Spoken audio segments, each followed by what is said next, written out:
Miren quién está conmigo, pegada a mí, la Minju.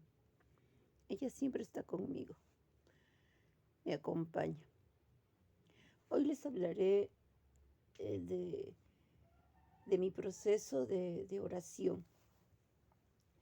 O sea, el hecho de que hasta ahora yo todos los días y prácticamente sin faltar tengo horarios fijos de oración. Para mí entrar en esto de la oración no ha sido fácil, tampoco ha sido por amor o por necesidad en un inicio, más bien fue por una obligación y por un poco de miedo. ¿Por qué?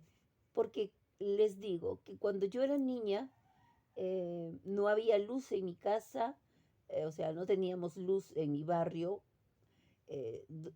A eso de las 6, 6:30, mi madre siempre prendía una vela para la cocina y mi padre tenía una lámpara a querosene, que era el único artefacto que alumbraba en una cantidad. Y mi sala y mi cocina es grande, o sea, era grande.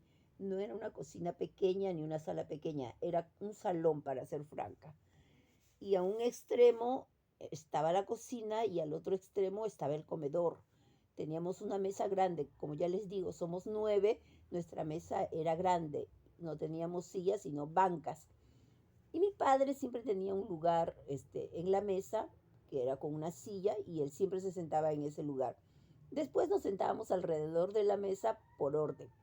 Y por costumbre teníamos el hecho de rezar, o mejor dicho, dar las gracias a la comida. Y mayormente lo hacíamos todos juntos en la cena todos los días, porque ya en la noche estábamos en casa todos. En la mañana también lo hacíamos, pero mayormente no éramos todos juntos, porque mi padre no estaba en mi casa muy temprano, él se iba muy temprano a la casa de su madre, que quedaba como a 30 cuadras de mi casa. Y como nosotros teníamos que ir al colegio, pues desayunábamos, pero dábamos gracias siempre a Dios. Eso nos inculcaron nuestros padres siempre desde que hemos sido muy pequeños. Pero en las noches, cuando ya se iba la luz y no teníamos pues nada que hacer, ya a las 7 de la noche estábamos metidos en la cama, quiera o no quiera, con sueño o sin sueño, ya estábamos metidos. Y mis hermanos, los hombres, dormían en una sola cama. Eh, y estaban peleando siempre a Cachascán, porque por esas épocas era muy famoso esto de los cachascanes, que salían en los chistes y en los periódicos. Entonces, mi hermana mayor y yo, porque somos las primeras mujeres, teníamos nuestra cama donde dormíamos las dos, y también renegábamos, por decir así, peleábamos porque no nos gustaba estar juntas en la misma cama, especialmente a mí. Yo era la que no podía concebir de dormir con mi hermana, y a veces me preguntaba yo por qué mi papá no compraba otra cama o no buscaba otra cama, y mayormente era pues por la falta de dinero. Entonces, como estábamos jugando con gritos y todo ese rollo, mi madre nos mandaba a callar y nos mandaba a rezar.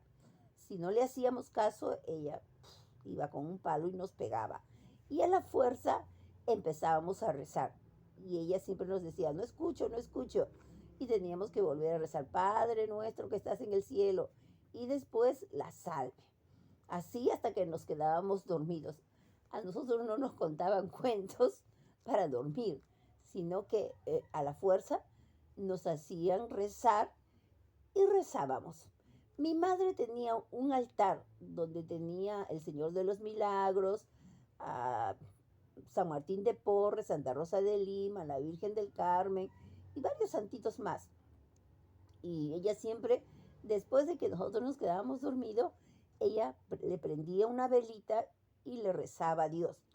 Aunque en el día y en la vida cotidiana, mi madre siempre renegaba con Dios, porque ella nos inculcaba a un Dios malo, no a un Dios bueno, sino a un Dios malo, porque era como un Dios para mí, un Dios chismoso, porque siempre que hacíamos cosas, travesuras, por decir así, mi madre ya lo sabía de antemano y mi mamá decía que como Dios todo lo ve, era el que le chismoseaba o le contaba. Por eso cuando yo miraba al cielo, porque mi mamá decía que Dios estaba en el cielo, pensaba que era un Dios pues chismoso y era un Dios malo y que le gustaba que nos pegara mi mamá. Entonces yo crecí un poco con un poco resentimiento hacia Dios, ¿no? Y también echándole un poco la culpa a Dios de mi enfermedad. No lo decía nunca de palabras, solo de pensamiento, porque hablar en mi casa no se podía mucho porque mi madre decía que a la madre no se le contesta, no se le refuta. Y así hemos crecido todos, respetando eso siempre. Igual a mi papá. Mi padre era un hombre callado, mayormente él no opinaba mucho, pero él sí creía en Dios y era muy devoto del Señor de la Cruz y del Señor de los Milagros. Todos los años él se iba a la procesión del Señor de los Milagros. Se iba. Y a mí me ha llevado como 2 o 3 veces para ofrecerme como en un tipo de sacrificio para que yo me curara o me sanara de la condición que yo tenía, a lo cual no ha sucedido, ¿no? No sucedió. Y creo que eso era un poco mi padre, la tristeza que él llevaba. Pero así rezaba cuando era niña. Ya cuando he sido adolescente, ya dejé de rezar. O sea, dejé de rezar el Padre Nuestro, el Ave María, porque también yo dentro de mi casa me hice un pequeño cuartito, podría decirse así. Me separé de este cuarto grande y me fui a un espacio, podría decirse, detrás de mi cocina, y ahí me puse mi cama. Ya para eso yo tenía dinerito, me compré una cama. Bueno, ni me la compré porque mi tío me la regaló ya usada, ¿no? De segunda mano. Y no es por nada, hasta ahora la tengo. Sobre ella duermo hasta hoy en día. Entonces, me fui a este espacio y poco a poco me hice un roperito, un estante y ahí tenía yo mis cositas mías y yo me separé del cuarto de mis hermanos, donde dormíamos todos juntos. Mi mamá pensó que yo estaba loca, no le gustaba, pero al final lo aceptó. Eh, y no rezaba, como le digo. Entonces, mi mamá sí, o mis padres han cumplido con llevarnos a la iglesia a todos, a bautizar, a dar la primera comunión y la confirmación. Todos los sacramentos nos mandaron a hacer. Yo cuando he hecho mi confirmación, yo en sí no quería ir, porque también yo lo hice, por decir, casi entre los 18 y 19 años, en contra de mi voluntad. Pero mi mamá me obligó y tuve que obedecerla porque vivía todavía con ella debajo de su techo y ella siempre dice, ¿no? Que a la madre se le obedece y todo el rollo ya. Entonces yo fui a la confirmación. Pero yo fui escéptica, o sea, dije, bueno, ya voy a ir sentada y escuchar lo que van a decir estos que me van a hablar de Dios. Y sí, empezaron a hablarme de Dios, que Dios me ama, que Dios es bueno conmigo, o sea, que es bueno con todas las personas. Y nos pintan pues a un Dios bueno y misericordioso, lo cual yo no le creí nada a los que estaban hablando ahí, porque yo cada vez que decían algo de Dios, yo decía, pero si Dios me pega, si Dios me hace caer, si Dios me da esta enfermedad, si Dios ha dejado que mi madre me golpee, que pase hambre, que no tenga ropa, que no tenga zapatos, o sea, siempre yo dentro de mí estaba debatiendo con ellos mentalmente, porque yo no abría la boca para nada. Y mandaban a hacer pequeñas exposiciones o cosas, a lo cual me asumía un grupo, pero yo casi no aportaba nada, o sea, normal. Los chicos tampoco a veces no aportaban nada, excepto reírse, los más vivos, y hacer la tarea lo mejor que pueden para poder pasar el año. También en ese tiempo, los mismos catequistas te amenazan, ¿no? O sí, porque es una amenaza. Que si no haces, que si no vienes, que si no cumples, que si no esto, que si no el otro. Y a mí en eso no me gustaba. Yo pienso que no deben de amenazarte las cosas que tienes que hacer, ¿no? Y de ahí, ahí era el lugar donde sí rezaba e iba a misa por la confirmación. Entonces nos teníamos que quedar y todo eso. Eh, Me confirmé y a partir de ahí hicieron una invitación a quedarnos en un grupo, o sea, no salirnos de la iglesia y a perseverar en algún grupo. Se presentaron varios grupos, a lo cual por mi tiempo, por mi trabajo, yo no podía, a lo cual solamente decidí estar en el coro como una especie de apoyo. Me aceptaron y estuvimos con mi prima, porque también mi prima se confirmó conmigo, y estuvimos cantando. Cuando escuchamos una vez una crítica de que o sea, los que estaban adelante dijeron, no de nosotras, que cantamos muy mal. Yo me resentí y yo lloré, pero no en ese momento, sino en otro momento. Cuando nos íbamos a la casa con mi prima me dice que ya no quiere ir para nada. Y ella dejó de ir, yo también dejé de ir, y mi prima no es por nada, hasta hoy ella no va a la iglesia, nunca, jamás ha vuelto a ir a la iglesia. Entonces yo lo dejé, pero lo que trataba de hacer era ir sí a la misa de los sábados, un poco por salir de mi casa, porque no tenía otro lugar a donde ir. Parques en mi casa, claro que hay parques, pero los parques eran todos desérticos, llenos de tierra y pura oscuridad. Y también de malandros, ¿no? Fumones, borrachitos y todo ese rollo. Mi madre en la vida me iba a dejar salir. Entonces, con el pretexto solamente de salir, iba a la iglesia.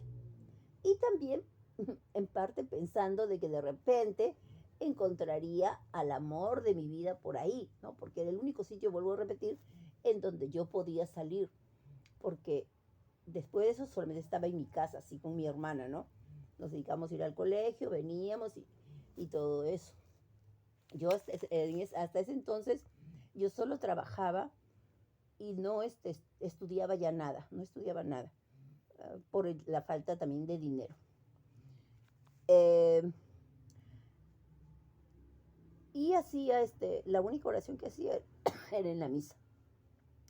Fuera de mi casa, no. Después, un año, o sea, pasó un año, y un joven se paró y dio un aviso de que había un grupo legionario que invitaba a participar los sábados a las 5 de la tarde. Entonces me apunté y empecé a ir. Le dije a mi madre por supuestamente que no quería, porque decía que la gente es mala. Mi madre siempre ha dicho que la gente es muy mala, que la gente es muy mala, egoísta, envidiosa, celosa y quiere lo peor de ti. Ella tenía esa concepción de la gente, a pesar de que trataba con la gente. Nunca dijo la palabra hipócrita, pero creo que esa palabra le faltaba. Y yo crecí un poco con eso también, de que la gente es mala. Por eso cuando yo salía a la calle, miraba a la gente y me ponía a pensar, ¿esta señora será mala? ¿Será celosa, hipócrita o envidiosa? Me costaba creer que la otra persona fuera así, ¿no? A mí me costaba creer, porque yo decía, ¿por qué va a ser mala? ¿O por qué va a envidiar? ¿O por qué va a ser celosa? O sea, las cosas que decía mi mamá, que eran malas. Eh, a las finales sí me dejó ir y empecé a participar en este grupo de la Legión de María, en donde nos enseñaron quién era María. También fui un poco por eso, para ver quién era la Virgen María, porque en sí se decía que la Virgen María era una mujer cualquiera y que había tenido muchos más hijos. Y la iglesia decía que María era la madre de Dios y que Jesucristo era su mamá. Entonces yo quería saber, y ahí me lo explicaron. Y yo lo entendí y reconocí que María sí era la madre de Dios y que Jesucristo es el Hijo de Dios. Lo reconocí. Entonces en mi infancia yo tenía la visión de Dios, pero de Dios como Padre. Y ya a mis 20 años descubro que Jesucristo también es Dios, pero que es hijo. Entonces yo me quedé un poco sorprendida y dije, bueno, este hijo me ha salvado, me ha hecho esto, me ha hecho el otro, pero en sí tampoco me ha salvado de los golpes de mi madre. Y no me puede salvar de mi enfermedad. O sea, que me curara y que me sanara y que fuera una chica normal, una mujer normal, sin enfermedades, o que sanara a todas las personas que están enfermas. Porque para ese entonces yo sabía que había muchas personas que estaban enfermas. Y ahí hacía el rosario. Todos los días rezábamos, o sea, todos los sábados rezábamos la catena del rosario. La catena y el rosario. Estuve en ese grupo como 8, 9, 10 años casi. Estuve participando. y dentro de ese grupo, que éramos como unos 30 jóvenes, pues ocurre lo que siempre tiene que ocurrir, creo yo, ¿no? En el ciclo de la vida. Habían jóvenes, ¿no? Chicos, personas, chicos y chicas que se gustaban. Entonces ahí, por ejemplo, había un joven que se llamaba William y una chica que se llamaba Nidia. Se enamoraron y se casaron. Y dejaron de ir a la legión. Después había una chica que se llamaba Carolina y el otro chico se llamaba Víctor. También se casó y se fueron. Después nuestro capitán o nuestro líder se llamaba Hernán. También conoció a su esposa, pero su esposa no pertenecía a la legión. Era de otro grupo. Y también se casó y se fue. Entonces, había Ana, se casó con, ¿cómo se llamaba su esposo? Bueno, con un chico también. Su apellido me acuerdo, Luyo. Y se casó y se fue. Milagros se casó con Julio y se fueron. Todos encontraron su pareja, menos yo. Menos yo no encontré mi pareja. Y bueno, yo también me tuve que retirar y el grupo se desapareció, porque ya no habían legionarios que perseveraran en este grupo. Y también porque los casados pues tenían que cumplir con sus cosas de casado y empezaron a tener sus hijos porque lo han tenido ya y están ahorita grandes y ya son también abuelos. Pero yo, estando en la legión, ya me metí a la catequesis de niños. Pero para este entonces, en la oración, la poca oración que yo hacía en la legión, no lo llevaba a mi casa, o sea, no lo tenía en mi casa. O sea, yo iba y hacía, claro, oración en la iglesia, pero no lo llevaba a mi casa, no rezaba, ¿no? En mi casa no rezaba. Sí daba las gracias a la comida que tenía en la mesa porque era una costumbre. Para mí ha sido una costumbre siempre y se me había quedado. Y daba las gracias a Dios por la comida que yo comía todos los días. Pero de hacer oración a las 6 de la mañana, hacer el rosario, ya no lo hacía, solamente en la iglesia cuando iba los sábados a la catequesis o los domingos con los niños, punto. Pero también he ido a cursos de oración, porque la iglesia te manda que vayas a prepararte. Estudié para ser catequista, estuve estudiando como 5 años, nos mandaron a estudiar, pero era solo mes y medio en el verano. Y he ido a jornadas, a charlas y todo ese rollo donde siempre te hablan de la oración. Pero hasta entonces yo, de todos modos, aunque yo escuchaba todo eso, no llevaba una perseverancia de oración. Un trasto de tiempo no lo he llevado. Después ya empecé a rezar. O sea, ya a partir, por decir así, de los 28 años o 29, empecé a darle la importancia, podría decir, de rezar. Pero cada vez que empezaba a rezar, me dormía porque me daba sueño rezar el Padre Nuestro o hacer el rosario. Me daba sueño y me dormía. Nunca terminaba de hacer la oración. Veía yo eso y a veces me desanimaba. Rezaba un mes, dejaba de rezar 2 meses y así. Y a veces tú escuchas a los curas o a los charlistas que no, que tú tienes que hacerlo por amor, que tú tienes que hacerlo porque te nace del corazón. Y realmente yo en eso no lo comparto tampoco. Si yo empecé a rezar y a darle, por decir, su importancia, fue en contra de mi voluntad porque entendí en un momento que era importante rezar por mí y por los demás, porque había o hay tanto sufrimiento en el mundo, tanta necesidad, ¿no? Entonces, ¿quién reza por los que ya se murieron? ¿Quién reza? Mucha gente tiene su difunto, rezará el mes, el año, los 2 años, pero después se olvida de su difunto y está en el cementerio y tampoco lo visitan. Bueno, no es necesario visitarlo tampoco, pero se tiene que rezar por esa alma o por los que mueren en accidentes imprevistos, por los niños que tienen enfermedades raras y que sus familiares sufren, que los niños como que no tienen la culpa de nada porque no han cometido un pecado, pero nacen ya con una enfermedad determinada. ¿Qué culpa tienen ellos? Yo muchas veces me he preguntado, ¿no? Y me preguntaba yo cuando era niña, ¿por qué? ¿Qué culpa he tenido yo para nacer en esta condición? ¿Cuál ha sido mi pecado, mi crimen, mi falta? Yo no lo sé, pero a veces tenemos estas enfermedades o cosas que nos pasan a los niños por nuestra descendencia, porque la misma Biblia dice que las generaciones futuras, o sea, pagarán las culpas de sus padres. Y en eso, eso es verdad, se cumple, ¿no? Entonces cada uno tiene que aceptar lo que le toca, aunque no le guste. Entonces empecé a rezar en contra de mi voluntad, ¿sí? En contra de mi voluntad. No me nacía del corazón. Yo decía, bueno, voy a rezar. Y tampoco lo hacía por amor, rezaba. Y tampoco rezaba de paporreta, porque también descubrí que dicen, no es la cantidad que recen, sino la calidad de oración que tú le hagas a Dios.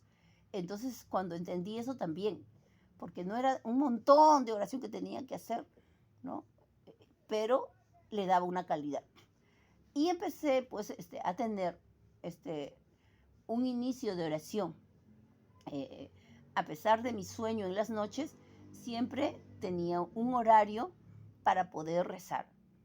Ya para entonces yo ya también ya tenía un televisor y apagaba el televisor y me ponía a rezar. En las mañanas ya trabajaba yo ya sea de empleada o cuando fui trabajando de educadora, también. Sabía que al colegio tenía que entrar a las 7 de la mañana, pues era mi horario, entonces si sabía eso, yo me levantaba pues 5 de la mañana, me ponía a rezar 15 minutos, porque fui aumentando mi oración. En un inicio empecé 10 minutos, en otro minuto avancé a 15 y otro minuto avancé en 30 a 30 minutos y ahora yo mayormente el tiempo que yo me tomo en rezar es algo de 45 minutos. Me tomo calmadamente, hago mis oraciones, rezo mi rosario, mis laudes y ya. Termino en 45 minutos y hago mi oración. Y después me tomo mi desayuno y me levantaba y me iba a mi trabajo, ¿no? Raro es que me levante tarde y que no rece o que haga solo una oración corta. Es muy, muy raro. Pero mayormente yo sí en las mañanas ya tengo una rutina y siempre me despierto así como un reloj para empezar la oración. Y solamente cuando estoy enferma, no puedo rezar. Y si no puedo rezar verbalmente, lo hago un poco mentalmente. Porque a veces el cuerpo y no, como que te abandona y no tienes un poco de ganas, ¿no? Pero por lo menos lo hago un poco mentalmente. No como quisiera, pero lo hago. Ahora, he rezado, ¿qué les puedo decir? Durante un buen trato de tiempo sin amor, sin, ¿cómo se llama? Ah, o sea, no porque me nace del corazón, sino por obligación. Porque yo descubrí también, una vez leí que si tú esperas a tener amor para dar, nunca vas a dar nada. ¿no? Porque a veces dice, tú tienes que compartir porque amas, ¿no? Y eso mucha gente lo tiene y por eso nunca da. A mí me cuesta dar. Yo puedo ser pobre materialmente, pero dentro de mi pobreza tengo algo para dar. Yo miro mis pequeños cachivaches, como yo les llamo, mis cosas, mi ropa, y digo, bueno, esto no lo voy a necesitar. Entonces lo doy. Veo a quién se lo doy, a qué pobre se lo doy. Si tengo un poquito de comer, igualito. Preparo sándwich, pan, voy a la calle, salgo y veo a los que están ahí pidiendo limosna o haciendo algún trabajo, ¡pac! También se lo doy. No hay necesidad que se lo digas a nadie, que lo das. Ahora, yo no quisiera darlo, yo no quisiera darlo, porque cuando veo que tengo un poquito más, digo, pero ¿y si mañana no voy a tener para comer? ¿O si mañana me va a faltar esta ropa o este zapato o esta cosa? Entonces estoy siempre pensando en eso también, pero no quisiera darlo, pero lo doy. Por eso yo digo que hago muchas cosas, yo hago en contra de mi voluntad, porque si yo esperara tener voluntad para dar, no daría nunca absolutamente nada, nada, nada, nada. Yo me lo repito. Igual con la oración, igual con la oración. Entonces, he seguido rezando. Pero ya a estas alturas de mi vida, ya para mí sí es una necesidad rezar. Necesito rezar, necesito rezar. Ya no sé si es por amor, pero necesito rezar todos los días. Porque, vuelvo a repetir, con las cosas que pasan en el mundo y en este tiempo que sale esta frase de hombres feminicidas o de muchas mujeres que mueren descuartizadas, violadas, envenenadas, acuchilladas, disparadas, porque la mujer es atacada fuertemente en este último tiempo. ¿Por qué? Porque la mujer es el sagrario viviente de la prolongación de la vida humana. Y el demonio pues se arremete con ella, quitándole la vida, el siendo fecunda, porque muchas mueren también por abortos, porque matan a sus hijos dentro de sí, mueren porque el hombre pues como que un poco las odia, se ve ahí un odio, una venganza, como un resentimiento, ¿no? Porque de repente la misma mujer es la que maltrata a los hijos y la misma mujer también forma a esos hijos, porque los hijos mayormente están con las madres, más que con los padres, están con las madres. Y las madres son las que hacen que crezcan estos hijos. Yo les puedo decir también que dentro de toda mi experiencia, yo tengo 9 hermanos y uno de ellos, que es el mayor, mi madre, cuando él era un niño, tendría 8 o 9 años, mi madre le mandó un correazo, a lo cual él, cuando vino mi padre, le acusó a mi mamá. Y como mi padre era alto, grande, musculoso, como tipo Tarzán, así mi padre era igual, igual, igual, el cuerpo de Tarzán tenía. Agarró a mi madre de un brazo y le dijo fuertemente, a mi primogénito no le tocas, a él no le pegas. Entonces a él, a partir de ahí, nunca le pegó, nunca le pegó. ¿Por qué digo esto? Porque él ha crecido así, machista. La mujer tiene que darle todo, cocinar, lavar, planchar, y la mujer es como un reproductor solamente para tener hijos. Y es la familia también que él ha formado, ¿no? Pero ya al entrar en una nueva generación, podría decirse, él como padre hoy en día es, por decir, un poco cero a la izquierda, sus hijos son universitarios, dependientes ya cada uno, formando su familia. Pero él se queda a un costado porque sus hijos no lo ven mucho como una figura paterna, porque ya ellos también tienen otra concepción de padres y de formación, a lo cual mi hermano se ha quedado en la época de la piedra, podría decirse así, ¿no? Eh, y entonces, la oración, por eso para mí es importante, rezar también por aquellos que no rezan, rezar por tus enemigos. Eso también lo descubrí en la iglesia. Es difícil amar a tu enemigo. Es difícil para mí amar a mi vecino que me bota la basura delante de mi casa. Sí, delante de mi casa. A mí me sucede eso. Yo digo, pero qué gente, ¿qué tiene en la cabeza? ¿Qué le pasa? Vienen, botan la basura o me la dejan en la puerta, viene el perro y desparrama toda la basura, rompe todo lo que está ahí. Y a veces salgo de mi casa y está todo lleno de un basural. Y yo digo, pero si el basurero pasa a tal hora todos los días, entonces no puede salir con su basura y botarla. O sea, yo digo, y es gente que ha ido al colegio, que se ha educado, que sabe, pero somos necios, necios, o no sé, cavernícolas, y peor que los cavernícolas, yo digo, ya, pero hay que rezar por eso, hay que rezar por esas personas, porque son pobres mentalmente, eh, o por las personas que te roban. Hay tanto por qué rezar realmente por el hospital, por cuando estás en UCI, por cuando estás en emergencia y tienes que esperar la paciencia de los que están atendiendo o de las personas que te atienden y te atienden insensiblemente. Como ellos están sanos, no saben el dolor o lo que tú padeces, lo que tú sientes, cómo vas con tu enfermedad. Y la enfermedad, como vuelvo a decir, son distintas.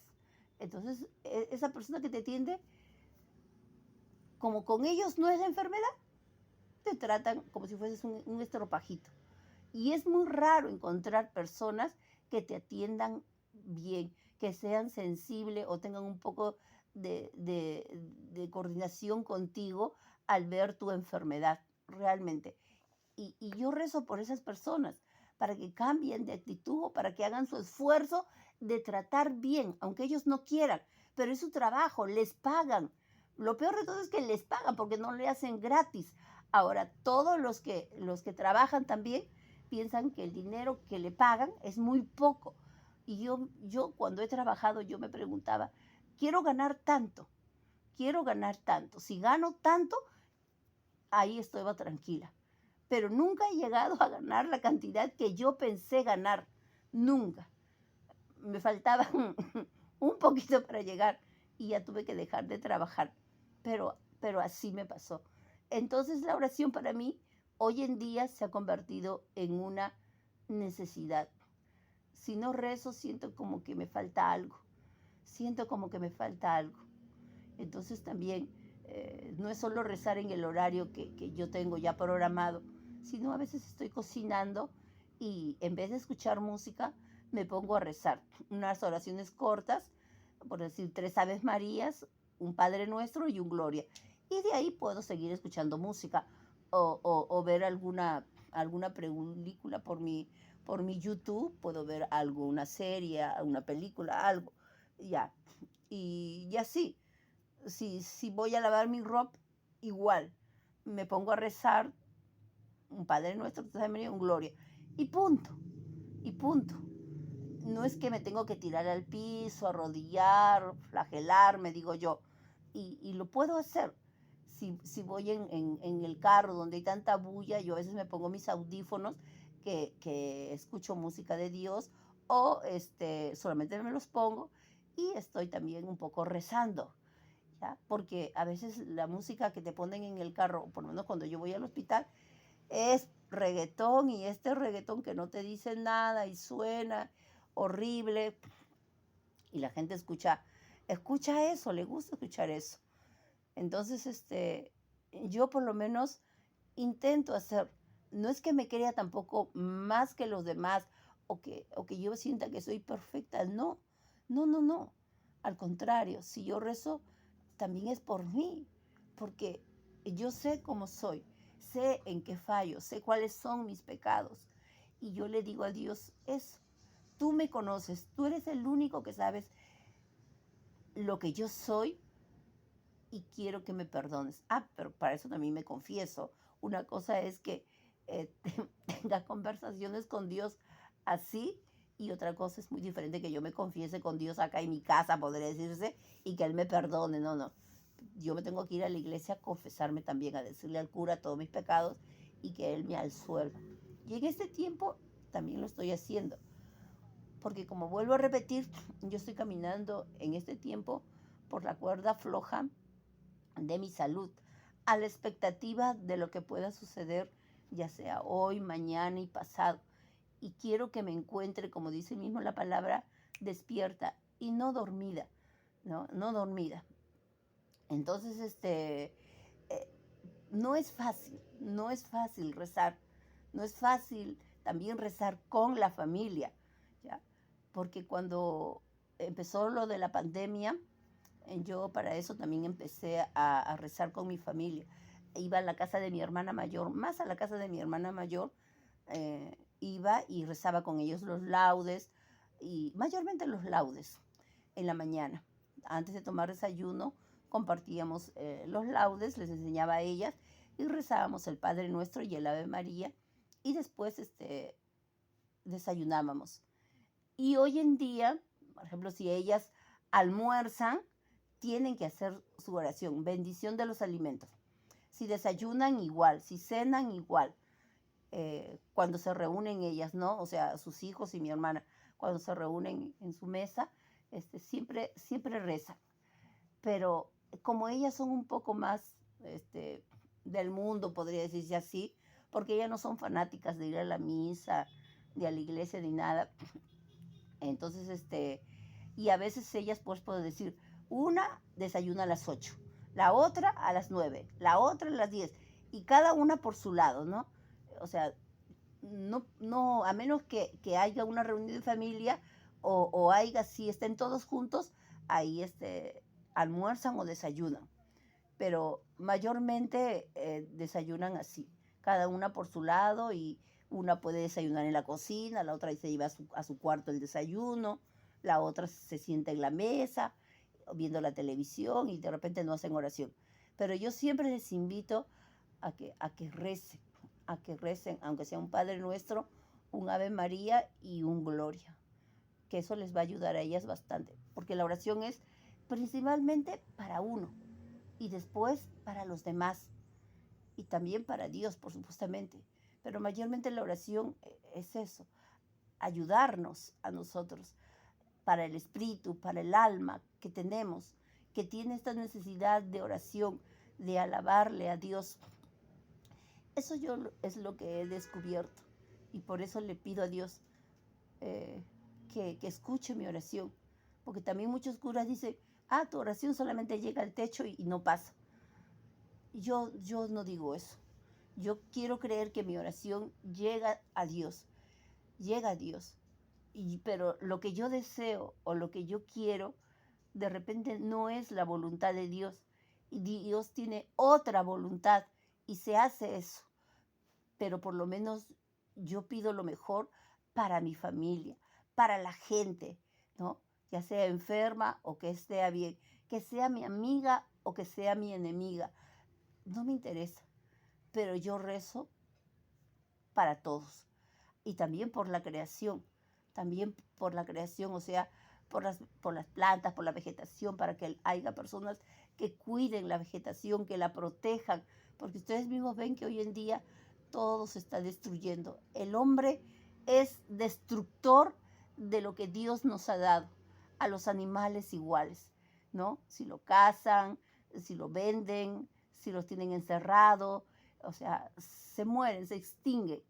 Entonces yo digo, ¿quién los va a cuidar? Hay personas que crean grupos, ¿no?, de animales, rescatan y todo, pero el animal no es más importante que el ser humano.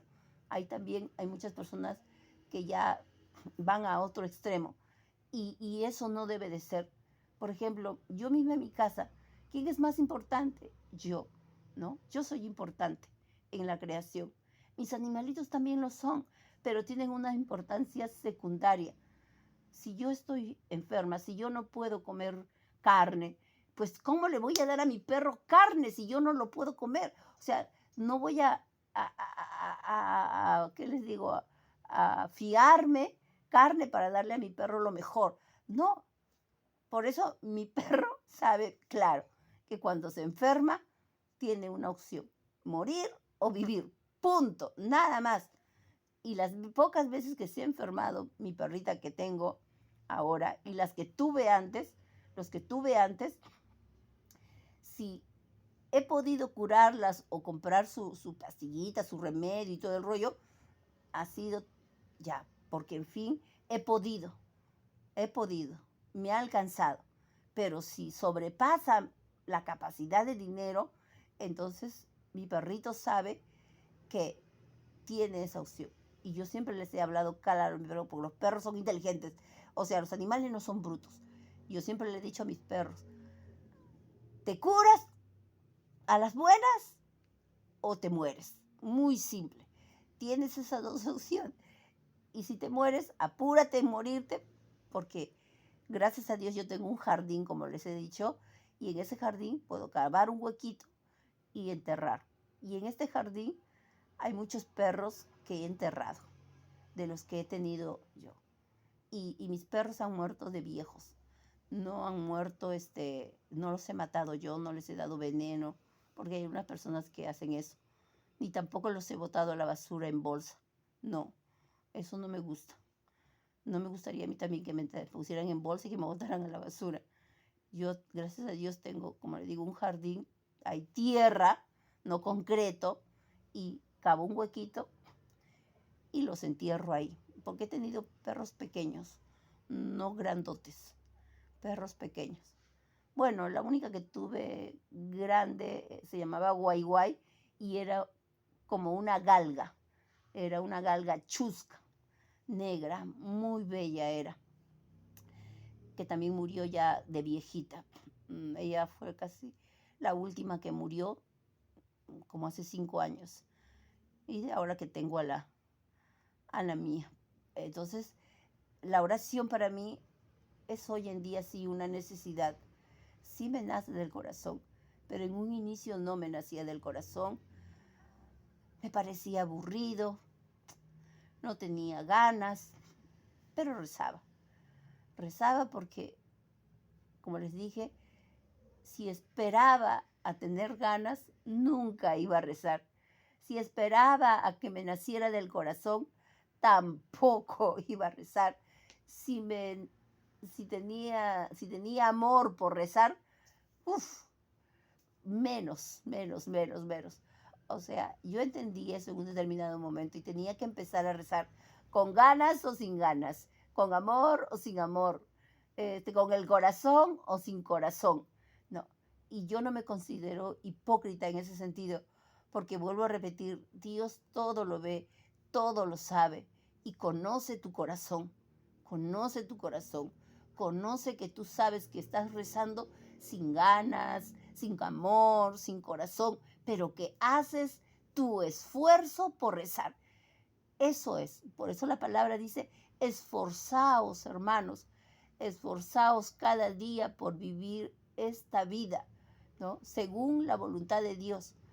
Es difícil, es muy difícil vivir la voluntad de Dios, porque tú quieres hacer tu voluntad, tu gusto, tus cosas, pero es muy difícil entrar. Y esa es la puerta estrecha de la que habla Dios, porque los que no quieren entrar en esa voluntad, ¿qué hacen? Pues se endeudan, se prestan dinero y después sufren cada mes por pagar esas deudas de que te fuiste de paseo, de que te fuiste a un concierto, a una diversión, saliste con tus amigos al cine y te gastaste un dinero que te prestaste y que no era tuyo. Estás en la puerta ancha. Yo digo, ¿llegará un tiempo que puedas ir a esos sitios? Sí, si trabajas duro y juntas tu plata sin tener necesidad de prestarte. Y yo conozco muchas personas que viven así. Y a mí me duele también el corazón que esas personas durante, por decir, 3 semanas están felices y contentos. Llega la 4ª semana, o sea, ya se va a acabar el mes y empiezan, ay, con una ansiedad, con un estrés, con una preocupación de que les falta dinero, de que tienen que conseguir. Y yo a veces me preguntaba, ¿pero por qué? Y después descubrí eso, porque se prestan y se endeudan. O sea, se fían, se compran ropa fiada, zapato, todo, y después viene el cobrador y ¿cómo le pagas? ¿Cómo le pagas a eso? Y yo veía ese sufrimiento, veo ese sufrimiento. Y yo, gracias a Dios, decía, menos mal que yo no me he fiado, no me he prestado plata, porque yo también me pongo a pensar, ¿cómo le voy a pagar? ¿De dónde le voy a pagar? A veces pensaba y decía, ¿a quién le digo para ir a robar el Banco de la Nación? Nos metemos por la... O sea, yo craneaba un robo mentalmente, porque yo también necesitaba dinero. Y necesitaba dinero, pues también para ir a fiestas, cines, a comer bien, a pasear. Y craneaba eso en mi mente. Y decía, iba a ser el robo perfecto, pero ¿con quién me juntaba? Y a veces lo he dicho con mis amigos, lo he dicho, oye, ¿cuánto vamos a robar el Banco de la Nación? Ahí debe de haber bastante plata para ya no tener deudas, ¿no? Como en forma de chiste, pero así. O sea, por eso yo pienso que la oración es muy importante en la vida y te ayuda. Te ayuda mucho más que nada en sostener tu historia, la vida dura que llevas, porque nadie tiene una vida fácil, fácil, fácil. La vida no es fácil realmente vivirla, el día al día, el estar dentro de un matrimonio con tu esposo, tu esposa o tus hijos. Uno espera tanto de la vida o que Dios te dé tanto y Dios te da, pero también hay que saber administrarlo, hay que saber discernir, discernir sobre todo en la cotidiano de la vida, ver qué es lo que quiere Dios. Pero la gente mayormente no se pone a pensar qué es lo que quiere Dios, sino qué es lo que quiere tú, cada uno, porque el hombre es yoísta al final de todo. Yo les digo que yo soy egoísta, muy, muy, muy egoísta.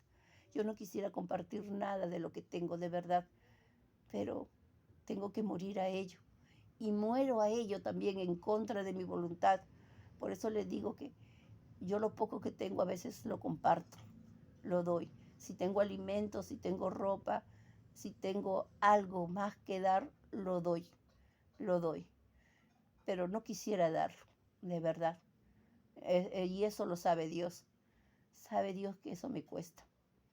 Por eso les invito, hermanos, a que recen, sí, a que recen, a que se encierren un ratito en su cuarto, a que apaguen la televisión, a que dejen un ratito el celular y puedan hacer oración en su pieza. Un Padre Nuestro, un Ave María y un Gloria. Dios no te pide mucho, solamente te pide que seas agradecido, con ganas y sin ganas. Si estás triste, alegre, enojado, no importa cómo estés, no importa. Hasta si estás enojado, tienes que rezar, tienes que rezar. Podrás decir que está mal, pero no, porque está bien, porque así poco a poco vas a dejar de estar enojado. Y Dios va a ver ese esfuerzo que estás haciendo. Y tú mismo después te vas a sentir orgulloso de que has podido vencer ese enojo a través de la oración. Aunque no reconozcas a Dios, porque después te va a decir, ay, lo logré, yo sola. Y no, no es así, es Dios quien te ha ayudado. Pero no importa si lo dices, porque Dios por lo menos se va a sentir feliz de lo que has logrado, de lo que estás haciendo, del esfuerzo que estás poniendo. Porque si no te esfuerzas o no haces ni un esfuerzo, entonces también Dios un día te preguntará, ni te esforzaste, no hiciste nada. Es como ese hombre de los talentos, ¿no? Que el jefe le da a uno 100, al otro 50 y al otro 10. Y el que tiene 10 lo esconde. No hizo nada. Igualito. Por lo menos esforcémonos un poco. Yo sé que es aburrido, yo sé que da sueño y te va a pasar eso. Vas a empezar y no vas a terminar, pero sé constante. Al otro día vuelve a empezar, vuelve a empezar, vuelve a empezar, porque siempre hay un mañana mientras tengas vida, mientras tenga vida, mientras puedas respirar, mientras puedas hablar, mientras puedas pensar. Sé agradecido con Dios si es que tú tienes 2 ojos, 2 manos, si es que estás bien de salud o si es que estás enfermo. Si es que tienes un techo, tienes que darle gracias a Dios. Si tienes una cama donde llegar a dormir, un vaso de agua, un pan, una comida, algo, tienes. Porque hay muchos, muchos que no tienen una cama. Y hay muchos que tampoco comen y padecen hambre y comen comidas recogidas. O sea, tú eres privilegiado dentro de lo poco o mucho que tengas. Yo a estas alturas de mi vida no me puedo quejar con Dios. Yo le digo, Señor, quiero quejarme, pero no puedo. Ahora no puedo quejarme. ¿De qué me quejo? ¿De qué me quejo? Tengo una cama. Tengo tres animalitos que me quieren y me aman, y especialmente a la Minyu, que está aquí conmigo pegada, dándome su calor, abrazándome, acompañándome en mi enfermedad. Mi otra perrita que me cuida también mi casa de los choros y que siempre está alerta, atenta a todo. La brujita vigila mi muralla para vigilar la parte de atrás. Tengo fruta en mi refrigeradora que si quiero me levanto y puedo comer una manzana o un mango, ¿no? Me puedo preparar una sopita, aunque sea de papa nada más, pero tengo. Entonces, uno tiene que ser agradecido con Dios. Te vuelvo a invitar a que puedas entrar en oración, a que puedas entrar en oración en tu condición. No importa lo que eres, no importa lo que seas o te consideres tú, porque hoy en día hay tanta distorsión de persona, pero te invito a que reces, que hagas este pequeño esfuerzo y también que invites a otros a rezar, ¿no? Porque yo no me quedo conmigo con la oración. Yo, si converso con las personas, les invito a que recen, porque es importante. No importa cómo empieces, pero tienes que empezar ya. Gracias. Los dejo, porque he dicho que no estoy bien. La paz.